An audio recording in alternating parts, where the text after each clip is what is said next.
है तो अर्ज कर रहा था कि जिन लोगों ने मुसीबतों में शिकवे किए होंगे, मुसीबतों में वाहवेला किया होगा, गुस्सा किया होगा, शिकायतें की होगी, मुसीबत में बस इतना है, तकलीफ आ जाए तो चुपके चुपके बेसाख्ता अगर आंसू निकल जाए बस काफी है। चिल्लाना नहीं, वाहवेला नहीं करना, आए नहीं करना, बैन नहीं करना, नोहा नहीं करना, कपड़े नहीं फाड़ना, बाल नहीं नोचना, कोई मुसीबत हो, बीमारी हो, ये हो वो। मेरे लूम के सेठ लोग तो मेरे गुंबदो मीनार के शहर में रहते हैं, जिससे भी मुलाकात हुई 95% लोग हमेशा परेशान ही रहते हैं। अल्लाह के बंदो कभी तो शुक्र कर लिया करो। जल्दी से मैं उनकी जबान से अल्हम्दुलिल्लाह नहीं सुनता। अभी मार्केट ऐसा है, फिर बालोतरा बंद हो गया है, वो पाली में ये हो रहा है, बारिश ऐसी हो गई है, वो मार्केट बंद हो गई है, मारवाड़ी पैसा लेके भाग गया। अरे अल्लाह के बंदो क्यों किसी को सुनाते? जितना इसको सुना रहे उतना मुसल्ले पे बैठ के उसको सुना। मसला जहां हल होना है सुनाना भी वहीं चाहिए, बाकी रहे ये वो तो फिर अल्हम्दुलिल्लाह कह के आगे बढ़ो। अच्छा, एक बात मैं और भी देख रहा हूं कि जब किसी से पूछा जाता है तो लोग कहते हैं अल्हम्दुलिल्लाह अला कुल्ली हाल,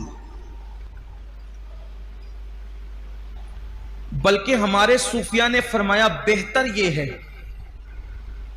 जब खुशी में रहो तो अल्हम्दुलिल्लाह रब्बिल आलमीन कहा करो, जब खुश रहो तो अल्हम्दुलिल्लाह रब्बिल आलमीन, और जब कोई तकलीफ में रहो तो फिर कहा करो अल्हम्दुलिल्लाह अला कुल्ली हाल। अल्हम्दुलिल्लाह अला कुल्ली हाल का मतलब कोई माज़ल्ला कोई नाजायज और हराम नहीं है अल्हम्दुलिल्लाह अला कुल्ली हाल के, ना कोई मना भी नहीं है, लेकिन बुजुर्गों की बात, हमारे बुजुर्गों ने फरमाया अल्हम्दुलिल्लाह रब्बिल आलमीन का मतलब है कि हर खूबी अल्लाह के लिए जो तमाम आलमीन का रब थे, और अल्हम्दुलिल्लाह अला कुल्ली हाल का मतलब हर हाल में अल्लाह का शुक्र, हर हाल कह सकते हैं, लेकिन अल्हम्दुलिल्लाह रब्बिल आलमीन कहा हर मर्तबा। बल्कि अल्लाह कहता है देखो मैंने मुसीबत दिया फिर भी अल्हम्दुलिल्लाह ही कहते। और लोगों ने करना क्या है, ये जुमला याद रखना, मुसीबत या तो बीमारी या तो तबीब को बताओ या तो हबीब को। तो आवेला करने वाले, मुसीबतों में हंगामा करने वाले, चीखने चिल्लाने वाले फरिश्ते कहेंगे तुम सब भागो यहां से, चलो जाओ, तुमने फहश कलामियां की, सब्र नहीं किया, गुस्सा किया, ये किया वो किया, तुम्हारे लिए कुछ नहीं है, जाओ तुम लोग। मुसीबत भी आई थी और कोई इनाम भी उन्होंने नहीं मिला। फिर वो लोग जिन्होंने खालिस सब्र किया था, खालिस सब्र, ऐसा सब्र किसी को कुछ नहीं कहा, आंसू भी आए तो खामोश खामोश आए, निकल गए, चले गए। फिर अल्लाह फरमाएगा इन सब को लाओ और लेकर के चलो।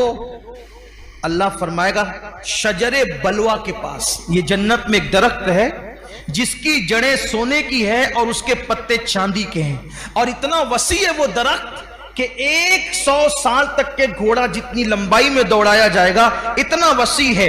अल्लाह ताला फरमाएगा इनको कहो यहां बैठे, उस दरख्त के नीचे जन्नत में बिठाएगा अल्लाह ताला, वो सब जन्नत में उस दरख्त के नीचे बैठेंगे। फिर अल्लाह तबारक व ताला अपने हुस्न से नकाब हटाएगा जैसा कि उसकी शान है, और अल्लाह फरमाएगा अब मेरा दीदार करो। और मेरा दीदार करो इसलिए कि दोस्त तो दोस्त ही से गुफ्तगू करता है, यार यार ही से बातें करता है, अब मुझसे बातें करो और मैं तुमसे बातें करूंगा। फिर अल्लाह तबारक व ताला अब उनसे गुफ्तगू फरमाएगा, कलाम फरमाएगा जैसा कि उसकी शान है। अल्लाह फरमाएगा ऐ मेरे साबिर बंदे और बंदियों, जब मैंने तुम पर आजमाइश डाला था तो तुम मेरे नजदीक जलील न थे, तुम मेरे नजदीक रुस्वा न थे, बल्कि मैंने तुम पर मुसीबत इसलिए डाली थी, तुम तो इज्जत वाले थे, लेकिन मैं तुम पर मुसीबत और आजमाइश इसलिए डालता था ताकि मैं तुम पर मुसीबत और आजमाइश डाल करके तुम्हारे गुनाहों को खत्म कर दूं, और उस मुसीबत की बरकत से तुम्हारे गुनाहों को मिटा दूं, तुम्हारे गुनाहों को खत्म कर दूं। लेकिन ऐ मेरे बंदो, तुमने वो सारी मुश्किलें, सारी मुसीबतें मेरी मोहब्बत में झेली, आज मैं तुमको बेहिसाब अजर अता करूंगा, बेहिसाब सवाब अता करूंगा। और फिर उसके बाद अल्लाह तबारक व तआला फरमाएगा, ऐ नाबीना लोगो, ऐ कोड़ वाले, ऐ जुजाम वाले, आओ। और अल्लाह तबारक व तआला उनसे फरमाएगा, अल्लाह अकबर, कि जिसको एक बीमारी थी उसको एक झंडा दो, जिसको 2 मुसीबत थी उसको 2 झंडे दो, जिसको 3 मुसीबत थी उसको 3 झंडे दो। तो जिसकी मुसीबत जितनी होगी उसको उतने झंडे दिए जाएंगे। ऐसे झंडे जो उमरा और हुक्मा के साथ साथ चलते हैं इज्जत के लिए। और फिर उनको अल्लाह अकबर जन्नत से निकालकर मैदान महशर की जब वो सैर कराई जाएगी, तो जब मैदान महशर की सैर उनको कराई जाएगी तो महशर वाले देख के कहेंगे, ये इतनी इज्जत, इतने वकार, इतनी शान और शौकत के साथ जो आ रहे हैं, ये कौन से नबी हैं, ये कौन से शहीद हैं। तो उस वक्त कहा जाएगा, ना ये नबी हैं, ना ये शहीद हैं, ना ये शहादत का मकाम पाते हैं, ना ये अंबिया के गिरोह से हैं, ये वो आम लोग हैं जिन पर अल्लाह ने दुनिया में मुसीबतें डाली थी, आजमाइश डाले थे, और अल्लाह के लिए इन्होंने सब्र किया था। अल्लाह ने इनको आज ये मकाम अता फरमाया, और आज अल्लाह तबारक व तआला ने उनको ये अजमतें अता की। उस वक्त लोग तमन्ना करेंगे, काश हम पर भी कोई मुसीबत आती, और हत्ता कि ऐसी मुसीबत आती कि अल्लाह अकबर हमें कैंचियों से काट दिया जाता। और फिर उसके बाद फिर ये होगा, अल्लाह फरमाएगा, ले जाओ इनको जन्नत के दरवाजे पे ले जाओ। वो जन्नत का दरवाजा खटखटाएंगे, मालिके खाजिने जन्नत हजरत रिजवान कहेंगे, कौन हो तुम लोग? तो दूसरे फरिश्ते कहेंगे, ये वो लोग हैं जिन पे अल्लाह ने मुसीबत और आजमाइश और तकलीफें डाली थी, अब इनको जन्नत में दाखिल किया जाए। तो वो कहेंगे कि अभी तो पूरे लोग कब्र से उठे भी नहीं। ये दूसरी रिवायत पढ़ रहा हूं, अभी तो ये लोग, अभी पूरे लोग कब्र से उठे नहीं, अभी मीजान नहीं रखा गया, अमाल नहीं तोले गए, अभी सब लोग कब्रों से बाहर नहीं आए, अभी मैदान महशर गोया के पूरी तरह से सजा नहीं, और तुम ये कहते हो कि इन्हें जन्नत में दाखिल करो। तो कहेंगे, ये अल्लाह का हुक्म है।